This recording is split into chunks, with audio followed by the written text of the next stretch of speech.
help you. If you run by any tech challenges later on, your best bet is to leave the call and join again. We hope to have time for a few brief questions at the end of every presentation, and to do so, we ask that you please use the Q&A feature at the bottom of the black bar.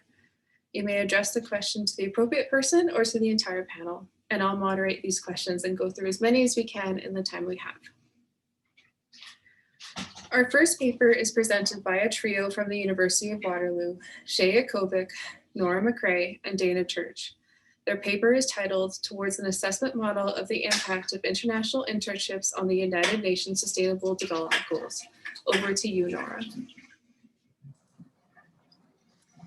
Hi, everyone, and good afternoon or good morning, depending on where you're located. I will be presenting part of this presentation on behalf of Shabnam and Dana and myself, all of us from the University of Waterloo. I am the Associate Provost of Cooperative and Experiential Education at UW. Shabnam is one of the managers, a manager of international, and Dana is the manager of our Work Learn Institute, our research center. And it's a pleasure to be here today. Before I get started, I do want to acknowledge that here in Waterloo, we do live and work on the traditional territory of the neutral Anishinaabe and Haudenosaunee peoples, and that the University of Waterloo is situated on the Haldimand Tract, the land promised to the Six Nations, that includes 6 miles on each side of the Grand River.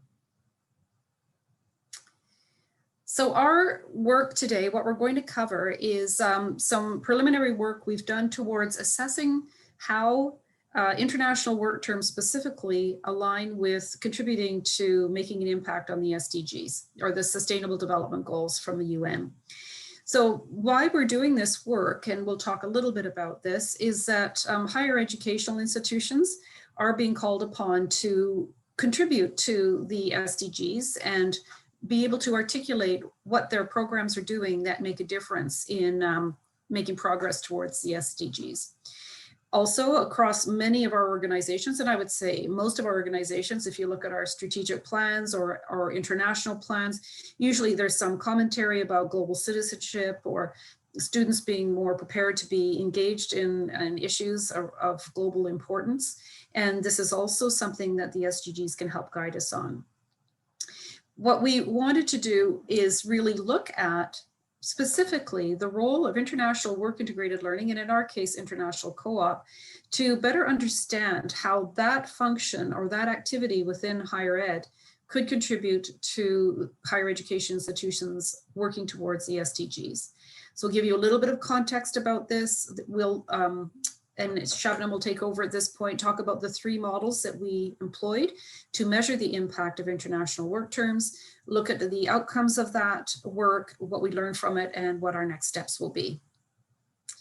So first of all, for those not familiar with the United Nations Sustainable Development Goals, you can see an image in the upper right-hand corner, which lays out the 17 goals. They were established in 2015. And the idea was that these goals would be met, or there'd be some significant progress towards them by 2030. So here we find ourselves in 2020, and in many cases, there's a lot of work to be done on many of these goals. And higher educational institutions, as well as many individuals, are really working towards, in some cases, very intentionally working towards programming and strategies that can address either all of these goals or those that align in particular with programs of study or research programs at a university. And in the case of the University of Waterloo, actually, we do host the Sustainable Development Solutions Network, which is a network of institutions that are interested in this space and who come together to talk about and determine how to best work together or to collaborate around different ideas. So this is another reason why we're particularly interested in at the University of Waterloo. And finally, ranking organizations such as the Times Higher Ed have now included impact against the UN SDGs as one of the measures in one of their rankings. So there's increasing interest in what we are doing and how we can actually talk about that. Next slide, thank you. For those who don't know as well, international work terms at the University of Waterloo, and this is based on last year's data, it's down a little bit this year, but not remarkably. However, last year we did 21,000 work terms, and of course they're critical to our programming. Over 72% of the students, undergraduate students at Waterloo, do participate in co-op. So it's a very important part of the institution. Of those work terms, more than 3,200 were completed internationally across 60 countries. So we do represent, if you look at international co-op or international work integrated learning across Canada, these international work terms undertaken by Waterloo students comprise about 50% of all of the international co-op that happens across the country, and that's according to CBIE stats. So we wanted to then say, okay, well, we're interested in the SDGs, and we know that the SDGs can be tackled by any work term anywhere. These are not just happening in international context, because any of the 17 SDGs can be tackled in your home community, regardless of where that is. But we thought, okay, a way to focus this study would be to look at how our international work terms may contribute to the SDGs and the students' work may contribute. All right, next slide. So we wanted to do that in a really, a couple of things. We wanted to do it in a way that was going to be really valid and be able to be validated over time. We have a large number of students, so we would start with international, and even with that start, they're 3,000. But eventually we want something that we can do that is valid and reliable and scalable and could be undertaken for all of our students to get a sense of the broad scope of the impact. But we needed to, in order to get there, that's our ultimate goal, we want to find out some different models we could use and how that might work. In doing this research, just back a bit for a second, Shabnam, thanks. Before we had done some preliminary research of what's out there already. So there is a lot of research on what about the impact of talent generally. What about the impact of international internships on the learning, the individual themselves, what they learn, what they gain from those experiences. There's research on international development efforts and other kinds of initiatives that happen in community, and also some research around taking the SDGs as a topic and introducing that into academic curriculum. There's a bit of research on that as well. But in our literature search, there was nothing really talking about the impact of international work terms more generally on advancing the SDGs at that time. So I'm going to, in the next slide, I'm going to introduce Shabnam, who will now take over from here to talk about what we did and what we learned. Thank you. Thank you, Nora. So since our co-op staff are not SDG experts, we invited 3 expert units to actually help us explore this problem. The first is USO, which is the university's central hub for sustainability. The next one was WISE, that works closely with private and nonprofit partners, and their mandate is towards advancing the energy sector within developmental lens. And the last one was WIGSI, whose mandate is to catalyze collective action again, towards solving the SDGs. Each unit applied their own independently designed and developed assessment approach based on their expertise. Now, the next few slides have a lot of information on them. I won't be speaking to every single piece, but the idea was if you ever went back to the recording, you'd have the deeper level details to make the argument for what that model is. Each unit was provided with a curated sample of 78 work terms, and we call them curated because we focus particularly on the Faculty of Environment because we believe that they have a more mature sustainability curriculum. These work terms happened in 15 countries across the development spectrum, and the data included student-related pieces such as their academic program and level, the organization pieces such as NAICS, the intern's job title, the city and country of the work term, and data related to the job itself, such as the description, responsibilities, and the skills required to do the job. The experts each conducted a deep review of each work term. They looked at who the organization is, the type of company, their mission, vision, values, who their products and services are positioned towards, their corporate social responsibility outcomes, any awards they've won, public accountability statements, boards, etc., as well as what the job was. What was the role or position of the student? What skills were required? What were the responsibilities and tasks that the student did? They categorize each work term into one or more of the 17 SDGs, and they provided a final tally of the count of each SDG impacted by these work terms. USA's approach was more qualitative in nature. They looked at the SDGs targets and indicators, matched the organization, the job description, and the responsibilities to these established, globally accepted indicators used to measure the SDGs. They included a brief description as to how this was justified, and the larger intent was to identify more broad spectrum how many work terms would contribute to any one of the SDGs. WISE, on the other hand, followed a more quantitative approach. They pulled in 4 criteria across 2 categories. The 2 categories were organization related or job related, and that included the business model of the company, its organizational mission, and what their stakeholders were, who their clients were, and who their beneficiaries were. The other category was student experience related, which focused mainly on the internship experience itself.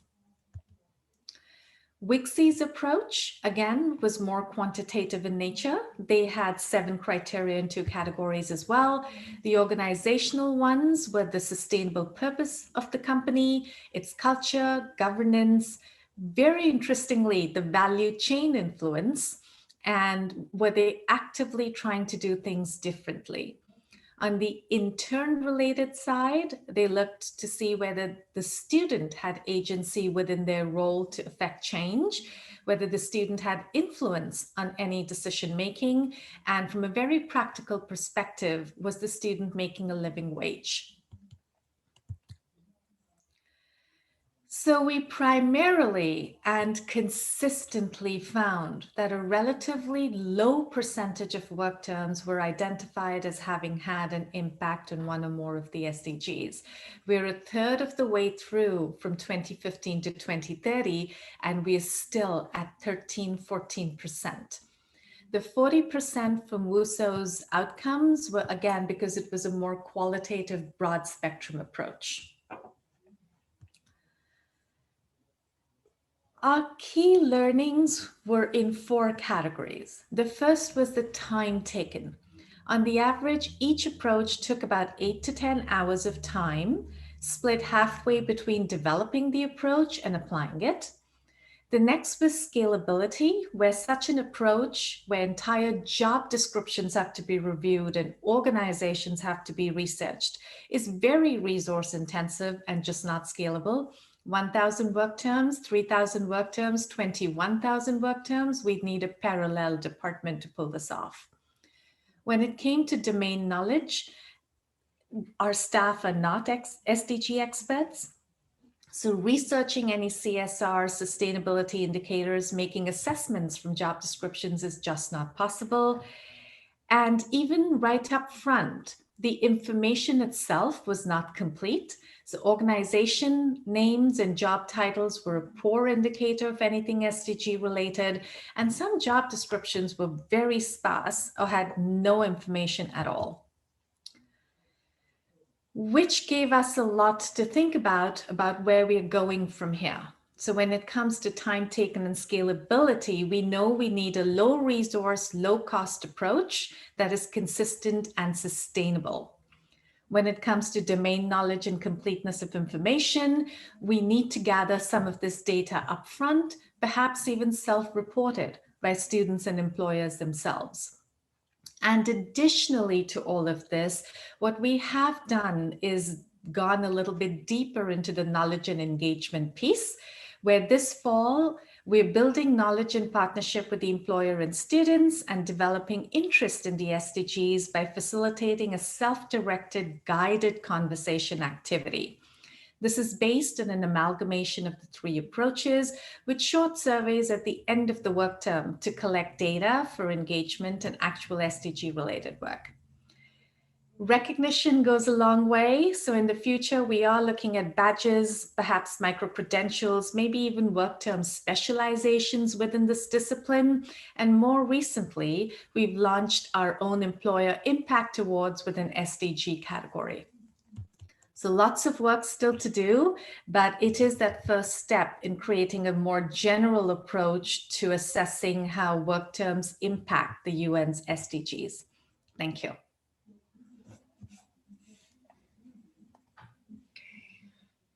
Wonderful. Thank you so much for your excellent presentation. Would you like to keep sharing your slides, or would you like to take them down? It's up to you. Take them down or keep them up in case questions come up. Okay, sounds good. So the floor is now open for questions. I ask participants to please use the Q&A feature accessible via the black bar at the bottom of the Zoom screen, and we'll see how many we can go through during the next couple of minutes.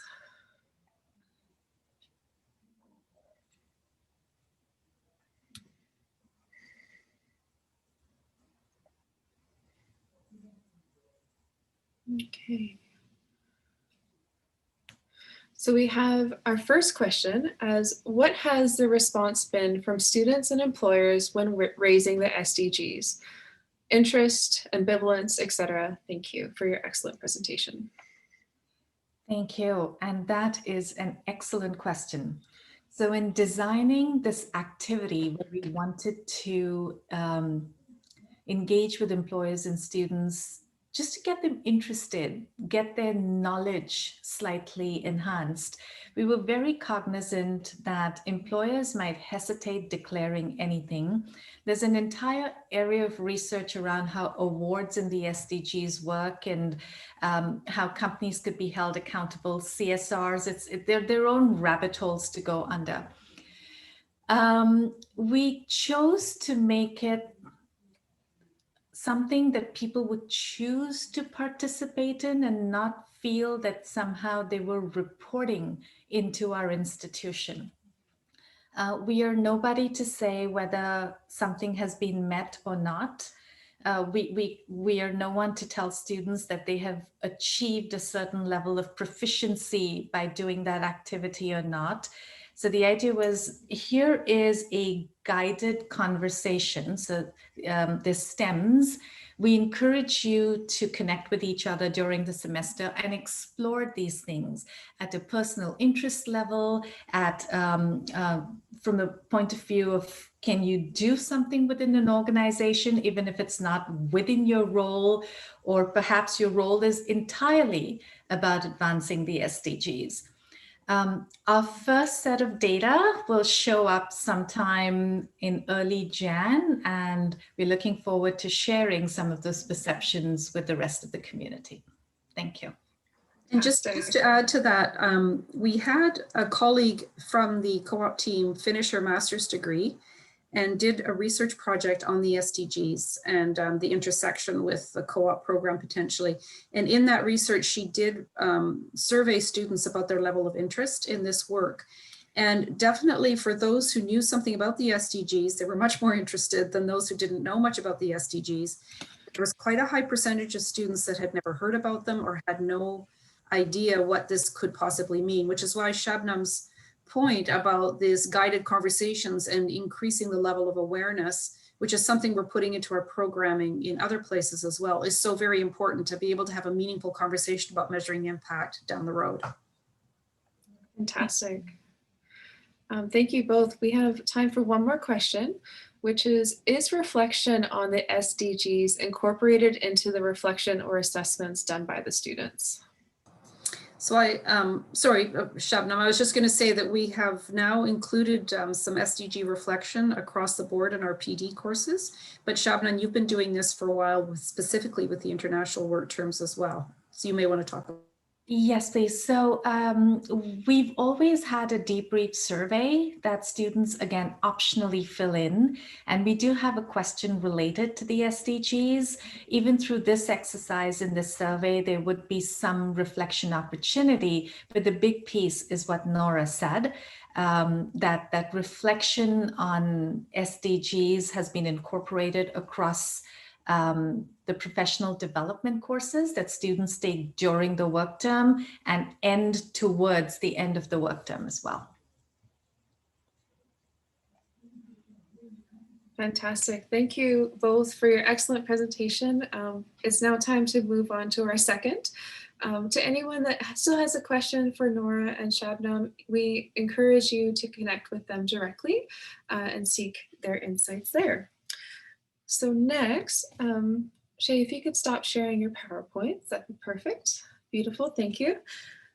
So for our next presentation, we have Jean Bibot and Denis Bedard, both from the Université de Sherbrooke, who will now present their paper, Being the Heart of Entrepreneurship and Experiential Education. The floor is yours, Jean and Denis. Thank you. Let me share the screen. Can you hear me well? All right. Thank you, Rachel. Can you hear me, Rachel? Yes, I can hear you. Okay. Let me just open this. Screen is shared. Yes, you look great. I'm making you open up. Okay, well, we changed the title a little bit since the last time we submitted this this paper. So it's kind of in the same vein, but I myself am professional in entrepreneurship at the business school and also direct an incubator. And Denis, my partner in crime, is at Faculty of Education. So it's also a multidisciplinary mix that has been joining forces into what we're going to present. All right. So I'll take the lead here. I don't know if you can hear me well as well. Is it fine? A bit louder, a little bit louder. A bit louder. All right. All right. Work integrated learning, as you will probably all know, is made of different aspect components. And it's been said that it's also, I like this quote, flexible creature rather, which can be adapted to different disciplines and organizational context. So the one more specific context which we would like to lead you into this presentation is the one of entrepreneurship, which is one of the pieces of what WIL is all about, but which will be mostly focused on here, and from which we will be deriving this proposition that we are making today and we're doing research on. Jean? So as we're looking into the entrepreneurship education, now my background is 30 years as an entrepreneur before I joined academia. So I kind of come from this world, from industry level. And very key point when you're looking in the literature of entrepreneurship is how it has broadened in the last, I would say 5 to 7 years. Before we would talk about the purpose of new venture creation, and now we're talking more into how to ignite imagination, creativity, and change. And what this does, it makes us, it gives us a passport to go cross-discipline and across campus. Now also, when you link it to employability skills, we also know in Canada, in the US, and worldwide how micro, small, and medium enterprises and organizations are such a huge chunk of where the employers are looking for help. Just in Canada, 98% of enterprises are less than 100 employees. In Quebec only, 50% of companies have less than 5 employees. So that says a lot about how to prepare the mindset of entrepreneurship for graduates. So when you look at literature, what to teach, of course, has ignited debate, but how to teach and what happens in classroom is a whole other area that's often in the shade. And when you look at Béchard and Grégoire, these two authors wrote in the management field, the Academy of Management literature is very well renowned. And they wrote a piece in 2005 saying maybe we should have professors from education and management to join forces and think of that. Hence, Denis and I. So we look at work integrated learning as being a learning situation, a learning experience that involves at least 2 people, a learner and somebody there that accompanies or creates a space from which there will be learning taking place of different kind. And so this is where we came up with this word, espace expérientiel, or experiential space. As you may have made the links already, experiential learning is in the backdrop of what we are talking about here, but it goes a bit further than what Kolb rather has proposed, which is to think of reflecting on the things that you do and the work that you're doing in the space or the environment in which you are doing your work integrated learning experience. It goes beyond that, and it includes necessarily the coach or the person that really leads this experience with the students, and it really takes into account the space between them, the environment in general, but mostly what is being created between these two persons or the group of people that are involved in this situation. So human beings are at the heart of what this concept is proposing to take into account, and the exchanges that are taking place between the people, between the coach or the person in the workplace, as well as the students, are also at the heart of this reality. And so in the upcoming slides, we will be trying to explain a bit further this idea of putting the people at the heart of the process itself. So when I say I have 30 years of entrepreneurship experience, Denis has another 30 years in pedagogy experience. So it's a good mix also. When Denis says these words are not lightly, because there's a lot of educational scars, good ones, that he can bring to the forefront. So it's a bit audacious when we present this model. Participants, like Denis was saying, are either students and or teachers or coaches or counselors, whoever is in that space. At the heart, and this is where the novelty comes in, is really centering being. We often put knowledge at the heart. We can play around depending on who is it, what type of intervention we're doing in the classroom.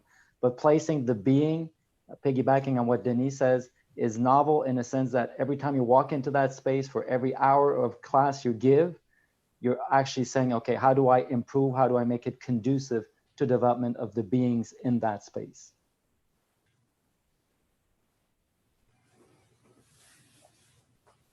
Then you want to go on the interacting, or you want me to go? All right. So as I mentioned before, really we're not only looking at what's going on in somebody's mind.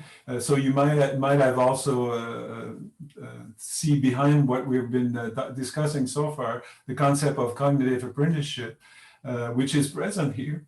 But it's more than just the cognition part, which is what the person thinks, how that person processes the information and all. But it's also taking into account the social environment in which these activities are taking place. Sorry. All right, so the interacting part goes a bit beyond what has been initially proposed in this kind of schema, which is to take into account the being, the acting, and the knowing. You may have recognized the work Barnett there, but it's interacting, which is the space between the people that are also involved in this process. Now, the third component, everybody's comfortable with it. Kolb obviously speaks about it. Nora, obviously, and in your pair model, the reflecting is very, very important. So it is a component of that. And on the last component, maybe Denis, you can bring some nuances as to why the knowledge is emerging here.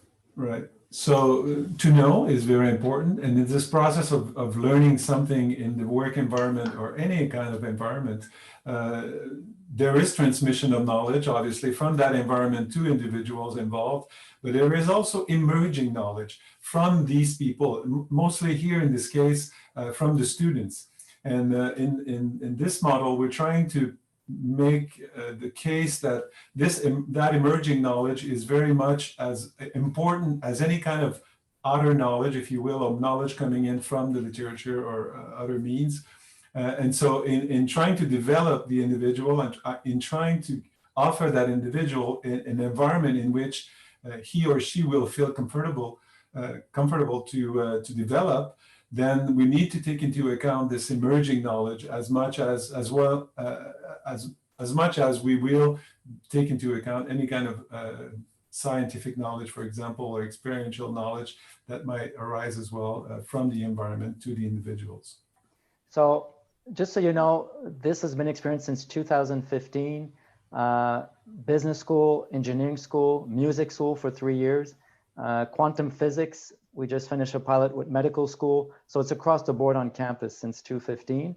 And so we focus this research specifically through focus groups that were done with teachers.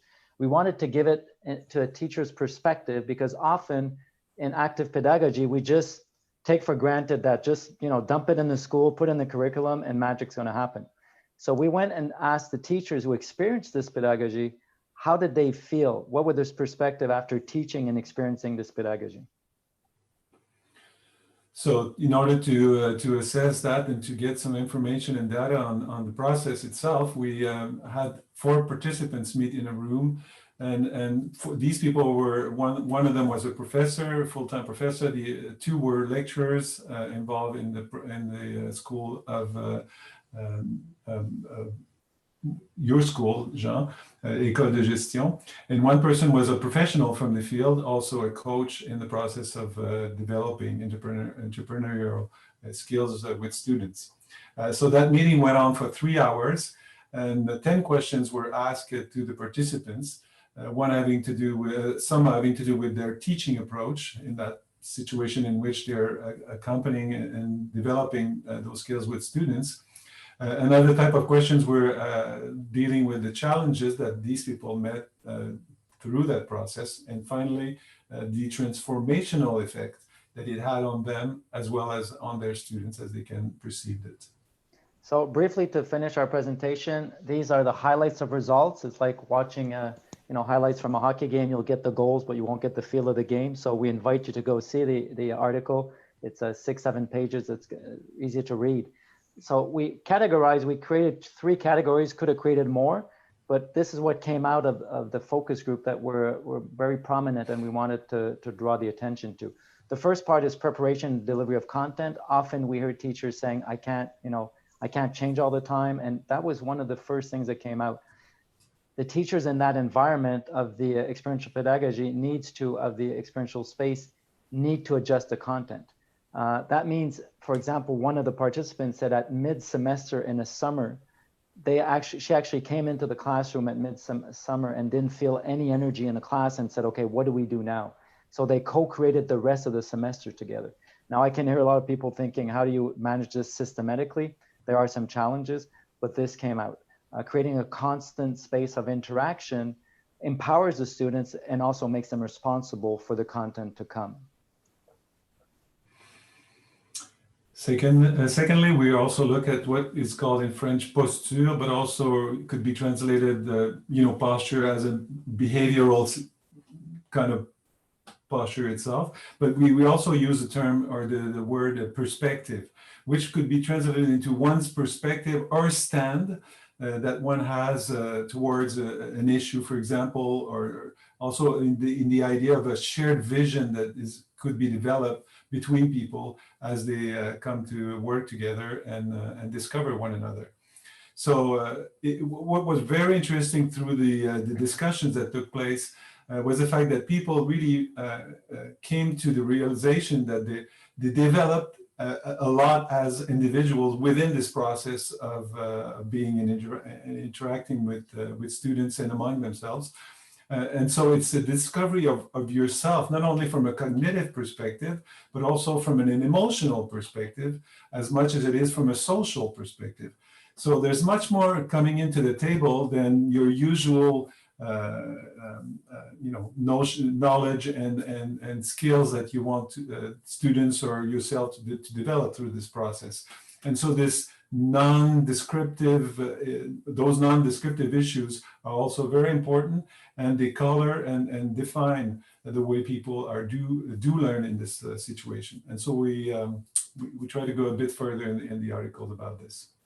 So I'll ask and quickly, because then you just raised it, the awareness of one's transformation on the perspective of the teacher was very deep. And some even mentioned it changed the way I'm dealing with my kids, with my spouse, in my community.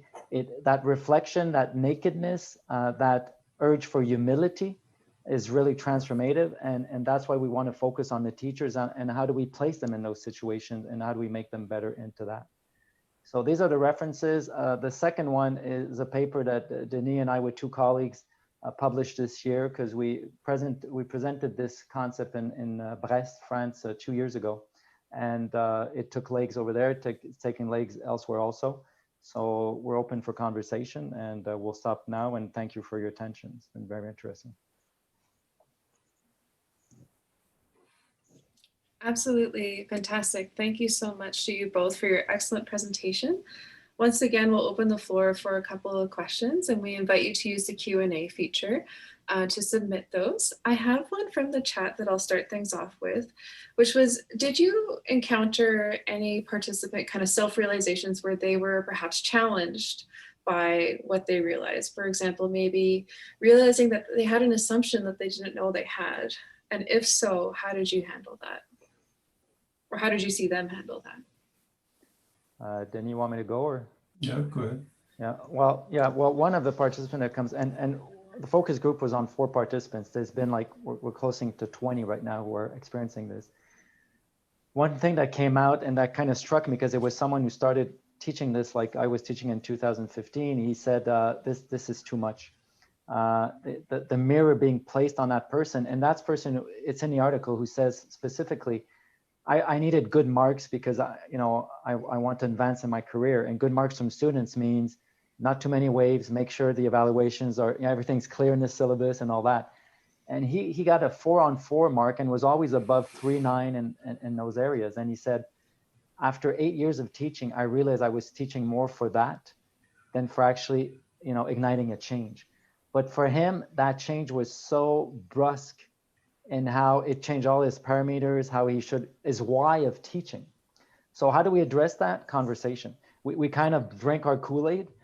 So that the space we create to ignite those conversations and start from what the participants are living, we also do that amongst teachers. So after every class, let's say on the Monday, we would teach in the afternoon, we do a call for an hour and say, okay, what went wrong? What went right? Where did you feel uncomfortable? How do we handle this? So you have to build a community of practice around this. You can't let people alone on this. So to address it, it's through conversation, and that participant had to find his or her way of what is the limit for those people within that context. Because you do open up spaces that sometimes you say, oh, how do I handle this? And just maybe to pursue on that, what this brings to the table is you cannot just teach within your discipline. We need teachers from the education, like I partner with Denis. We have some from science, from psychology, from sociology. These people have to bring upon to the table to deal with those teachers who find these hurdles. Okay. Wonderful. Thank you. We have time for one more question, which is this approach possible or effective in classes with high enrollment? Please elaborate. Thank you very much. Denis, you want to go? Nothing is easy in large classes. I was going to say that whether it's just getting in to know these people, the students, getting to interact with them, getting to get them to having them work in teams and so on. So it's easier with smaller classes. It's a challenge with larger classes, but it's always possible, because as much as it is the case with, for example, a case study method from Harvard, independent of the number of students in the classroom, it's the people you're trying to get through. And these people can get your feel for what you're doing, even if there are 100 of them in the classroom. Yet there is a need to accompany, a need to be there for them, and there are aspects that you can help, that you can bring to the table. For example, technology will be a great use there in this situation, for example, through forums and ways you can have students interact with one another and with yourself. So yes, it's possible, but obviously it's also a challenge. I did it with 70 people in a couple of occasions, and to Denis' point, yeah, it is. Takes adjustments, but we can be creative. Okay. Fantastic. We have a few questions left in the chat and in the Q&A feature, but we need to move on to the next presentation. What I'll do is I will encourage respondents to reach out to you directly with their inquiries. And I also saw a question about whether access to your original article and the articles of any of our CEWIL webinar series will be made available. And the answer is absolutely. They will be sent out to all registrants next week. So look forward to that then. And just a last note, know that during the summer, we did also do online. So you can also do it at the distance. So wonderful. Thank you so much. Thank you, Rachel. Thank you.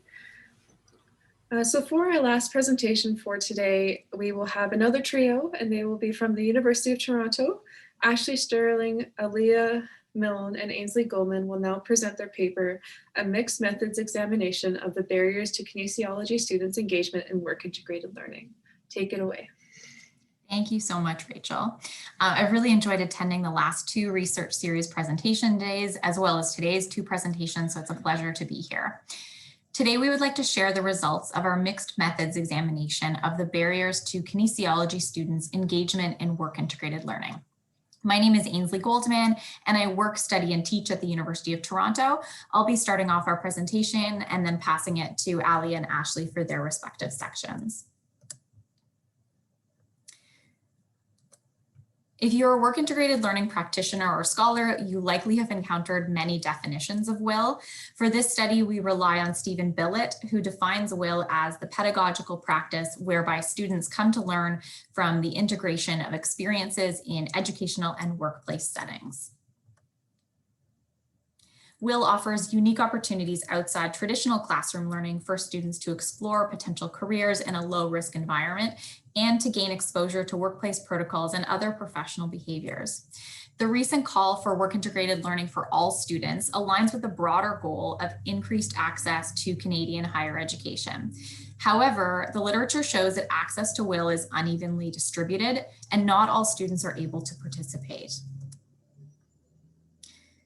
Researchers consistently report the underrepresentation of various student groups in WIL, including international students. In addition to visa restrictions and communication challenges, they struggle with limited access to networks and poor awareness of labor markets.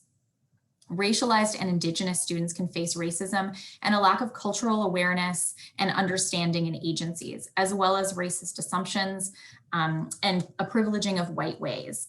And students with low socioeconomic status may face more challenges in achieving a high GPA, which many WIL programs require, thereby limiting their access.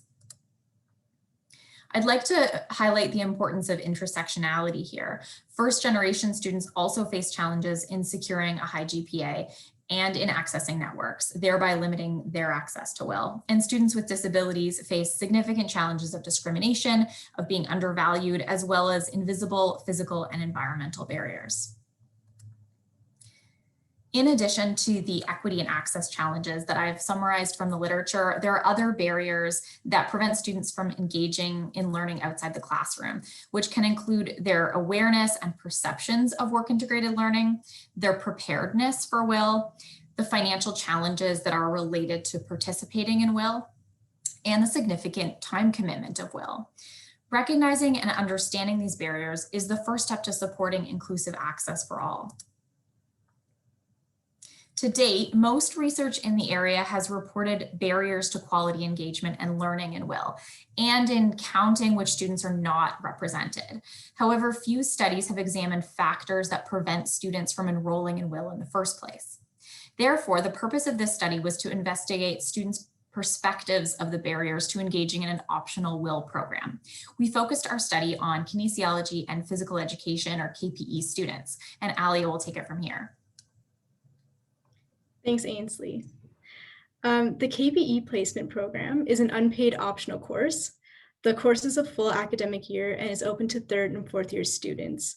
The students who enroll participate in lecture, tutorials, and complete a total of 120 placement hours paired with their mentor in their workplace. Some of the many settings that the students are placed in include education, healthcare, sport and rec, health promotion, and research and innovation. A mixed methods convergent parallel design was used in the study. This approach is consistent with the assertion that more research in the area of work-integrated learning is moving towards a mixed methods approach in order to combine the strengths of both qualitative and quantitative research. Mixed methods also help to understand the complexity of educational issues. The qualitative data was attained through semi-structured interviewing, and the quantitative data was collected through an online anonymous survey. Both forms of data were collected concurrently. Both methods were analyzed independently and then analyzed together for an overall interpretation of the collected data. Themes and relationships were identified upon total data collection, analysis, and interpretation. Undergraduate kinesiology and physical education students completed a survey designed specifically for the purposes of this study. The questionnaire was provided to both those who have and have not completed the full placement application process, as well as the course. Survey participants included 110 kinesiology students. Participants who completed a work integrated experience included individuals who self-identified as a person with disability, individuals who self-identified as racialized, and individuals who self-identified as first-generation Canadians. All registered students in years 3, 4, or 5 of their degree were sent an email inviting them to complete a 10-minute online questionnaire. And students were recruited through contact lists of the Faculty of Kinesiology and Physical Education. Survey data were analyzed descriptively and using Pearson correlation analysis. Semi-structured interviews were completed by 17 students who had either completed or not completed a placement. Some students completed the online survey in addition to participating in the interviews, and others didn't. And efforts were made to recruit students with diverse demographic backgrounds, including gender, ethnicity, and registration with accessibility services. Students were asked about placement application processes and the course itself, and they were asked to identify what they perceive as barriers and facilitators to the course. Interviews lasted approximately an hour, and upon completion of the interviews, they were transcribed verbatim and coded. Based on both the qualitative and quantitative data, 5 main themes were developed. The first being the perceived value of placement and its relationship to career development. Survey data indicated that 81% of students who have not enrolled in placement do see it as valuable. If we turn our attention to the table, significant findings are highlighted. So we can see that many students do perceive placement as a factor that can strengthen their resume, and students believe it would open up more opportunities, particularly students who identify as racialized or international students. In interviews, when students were asked about how work-integrated learning courses ranked compared to other degree courses, responses varied. As we can see from the quote on the slide, one student stated that networking is by far the best advantage you can get out of it.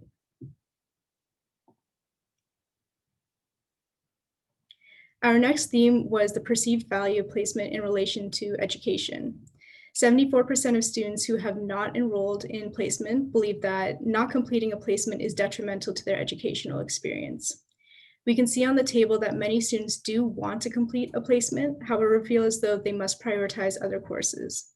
This prioritization is significant among racialized students, international students, and the year of study, so typically older students, and students who work outside of the school. Additionally, 77% of students not enrolled in placement report that they would value the increased knowledge and skills they would gain from completing a placement. A quote from one of the students state, "I think placements are equally as important, if not more important, because you can be great at school and awful in the work environment." This data demonstrates that students do perceive educational value. However, other barriers may be preventing them from applying or enrolling in the course. This brings us to our next theme, logistical barriers students face. 72% of students who are not enrolled in placement report that the timing of the placement application process is a challenge. Additionally, we can see that many students find the application process overwhelming, preventing them from applying to the placement itself. This is particularly significant among students who self-identify as having a disability or accessibility accommodations. The quote from a student states, "Accessibility had to play a role in the decision. Yeah, it was definitely something to consider. Even looking at placements to apply to, one of the first things I would look at was the address to see how far it was." Accessibility and transportation, like this student mentioned, in addition to balancing work hours, class hours, finances, and other barriers associated with accessibility needs, were all reported by students as barriers to participating. Our next theme is workplace barriers associated with placement. 77% of students reported not enrolling in placement because they were concerned about discrimination or harassment in the workplace. We can see this on the table to the right, that across the board, LGBTQ+ students, racialized students, students with a disability, and international students all raise concerns about discrimination in the workplace. The quote below highlights one student's experience. "You always hear for resumes that you might want to change your name to sound a bit more white. For example, I haven't heard that for placement specifically, but just in general with the stigma that's going on, or trying to reduce the stigma behind things. I've heard rumors about that." Another student brought up concerns about interviewing as an international student. They expressed that online interviewing put them at a disadvantage, and they would have stayed in Canada longer had they known this fact. Our final theme is self-efficacy and self-motivation as it relates to placement. 86% of non-placement students report that they want to do placement, but don't feel prepared for the placement tasks. If we take a quick glance at the table, we can see this finding across diverse groups of students. Additionally, 81% of students not enrolled in placement report that being evaluated in the interviewing process keeps them from applying for a placement. This data is contrasted by some student statements in the interviews that were conducted. One student states, "It's empowering students to take ownership over their education." When people say, "When you come to undergrad, it's really what you make of it," it's true. It's really what you make of it. But you do need to students have to feel empowered to think about what they want to get out of it, not just going through the degree. We can see how self-efficacy and self-motivation can be specific to the individual and their perspectives on placement. I'll now pass it on to Ashley.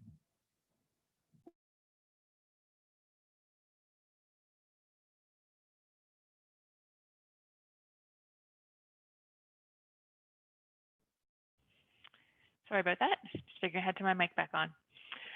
So you'll see from this research that it was great to see that the kinesiology students really valued the placement experience and there was interest in participating. And we were not surprised, though, to hear that there were some logistical barriers and workplace barriers that came out that is currently limiting some of the students from applying for this course. Well, some of it we had known anecdotally. I think the big thing that kind of came out of this was the experiences of the racialized students, particularly the fear of discrimination in the workplace, and particularly the experience of students who are registered with accessibility services and the unique challenges that they experience with the placement application process.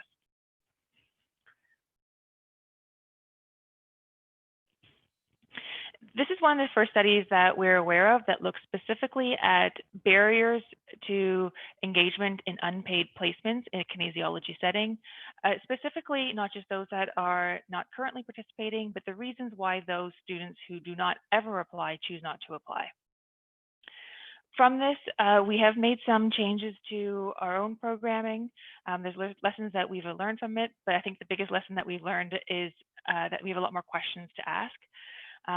I think we want to do more research on a number of the factors that came out of this. This was a really high-level exploratory study, but looking more at specifically the students' experience of some of the barriers, but also looking at how supervisors understand these and how we can hopefully be reducing the barriers to get students to apply and partake in the experience, but then also support them as they actually engage in the placement experience. Okay, thank you very much. Wonderful. Thank you so much, everybody. That was an excellent presentation. Once more, the floor is open for questions. Please submit them through the Q&A feature accessible via the black bar at the bottom of the screen. Okay, so as we're waiting for those questions to pop up, I have a question for you, which was, so you've gone through the process of this really important research asking these incredibly important questions about accessibility and WIL.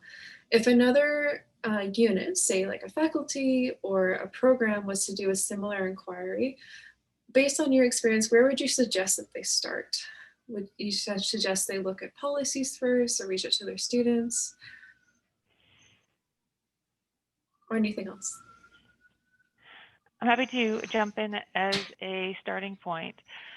I think for us, when we designed the study, I think it's important to acknowledge the timing. We started the study 2 years ago, and the data was collected about 18 months ago. I would say that the issues that we're talking about are probably even more relevant today and more commonly talked about in the students. I would recommend starting with understanding the student experience. We definitely asked it as a question as a part of the numerous variables that could be considered, but it came out loud and clear. And despite even our own experience working directly with the students, it was really impactful hearing their stories and has influenced how we support them throughout the placement application process. So I would really start with understanding the student's experience and giving a space for the students to share their experiences, not just in the placement setting, but again, what influences whether they get there or not in the first place. Ali or Ainsley, feel free to jump in and add anything else. Yeah, I might just add quickly, because I know you sort of touched on this, but in addition to hearing from students in the program, is hearing from the students who aren't in the program, because I think that is just as compelling, if not more so, you know, if they wanted to join the program and what barriers they faced or why they chose not to. Yeah, and just to add on to that, it was seen that the conversations that are had behind the scenes, student to student, did influence whether students want to participate or not. So hearing from the student experience being like, my friend told me this, that's why I didn't want to enroll in placement, was really eye-opening to kind of hear those conversations that were had between the students and what was said. Fantastic. Well, we are 1 minute to the hour. We unfortunately did not have time to address all questions for this last presentation, but once again, I welcome any participants to reach out to the researchers directly with your questions and comments. We are recording these sessions and they will be made available to CEWIL members on the CEWIL YouTube channel. And as I shared, the papers that these presentations are based on will be shared and made available to all registrants next week or early the week after. We look forward to seeing you at our next session, this time next Thursday. This will be the 4th and last of the CEWIL research series. Until then, I do wish everyone a productive end of your week and a lovely weekend. Right. Take care and thank you, everybody. Thank you. Thanks, everyone. Thanks, everyone. Stay healthy.